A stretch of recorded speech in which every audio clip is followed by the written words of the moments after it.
বই আমরা কেন পড়বো? আমাদের নিজেদের সেলফ ডেভেলপমেন্টের জন্য, আত্মবিকাশ বা আত্ম উন্নয়নের জন্যই কিন্তু এই বইগুলো বেশি বেশি পড়া দরকার। বইয়ের সাথে আমাদের অ্যাটাচমেন্ট বাড়ানো দরকার। আর মুসলিম হিসেবে তো এই দায়বোধ বা দায়িত্ববোধ আমাদের আরো বেশি, কারণ কোরআনের সর্বপ্রথম যে নির্দেশনা এই মানব সভ্যতার প্রতি সেটা হচ্ছে পড়ো, ইকরা বিসমি রাব্বিকাল্লাযী খালাক। তো এই কারণে আরব স্কলাররা একটা চমৎকার কথা বলেন। ওনারা বলেন যে নাহনু উম্মাতু ইকরা, আমরা হচ্ছি পড়ুয়া জাতি, দ্য নেশন অফ রিড।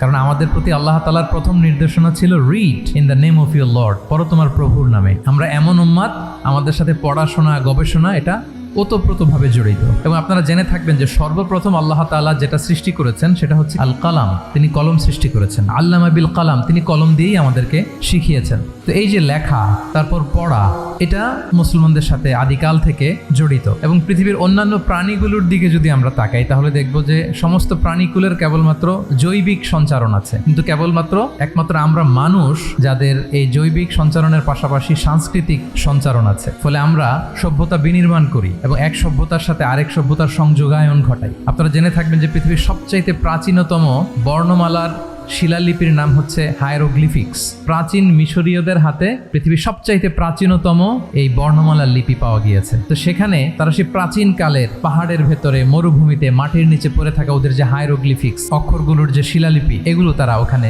নিয়ে এসেছে। এটা হচ্ছে বর্তমানে আমরা যে ইমোজি ইউজ করি মোবাইলে, এই ইমোজির ক্লাসিক ভার্সন বলা যায় আর কি। অর্থাৎ সংকেত দিয়ে, চিহ্ন দিয়ে, বিভিন্ন আকার আকৃতি দিয়ে মানুষের মনে ভাবকে প্রকাশ করা। তো সেই প্রাচীন কাল থেকে মানুষের এই অভ্যেস ছিল, মানুষ লিখে রাখতো, এক সভ্যতার সাথে আরেক সভ্যতার এই কানেক্টিভিটি হতো, সংযোগায়ন হতো, এবং এটা লেখা এবং পড়ার মধ্যে দিয়েছিল। তো এজন্য এমনিতেই তো আমাদের নিজেদের আত্মোন্নয়নের জন্য পড়া উচিত, আর মুসলিম হিসেবে এই পড়ার অভ্যেসটা আমাদের আরো বেশি বেশি বাড়ানো উচিত। কারণ আমরা যত বই পড়বো আমাদের থট তত আরো রিশেপ হয়, আমরা ভিন্ন দেশের লেখকদের সাথে পরিচিত হতে পারি, ভিন্ন সভ্যতার সাথে সংযোগায়ন করতে পারি। এবং যে ব্যক্তি যত বেশি বই পড়ে তার মস্তিষ্ক তত বেশি সচল থাকে, আমরা জানি। চিন্তা শক্তি শানিত হয়, কল্পনা শক্তির সক্ষমতা বাড়ে, এবং এই যে ডিপ ফোকাস যেটা আমরা এখন খুব মিস করতেছি সোশ্যাল মিডিয়ার কারণে, এই ডিপ ফোকাসের জন্য রিডিং হ্যাবিটকে বাড়ানোর কোনো বিকল্প নেই। এখন আমরা সময় কাটাই খুব বেশি কোথায়? সোশ্যাল মিডিয়াতে, ফেসবুকে। এই সময়টাকে তো বলা হয় দ্য এজ অফ ডিস্ট্রাকশন, মানে অস্থির করে তোলে আমাদেরকে। 30 সেকেন্ডের একটা রিল, 25 সেকেন্ডের একটা রিল, 45 সেকেন্ডের একটা রিল, একটার পর একটা স্ক্রল করছি।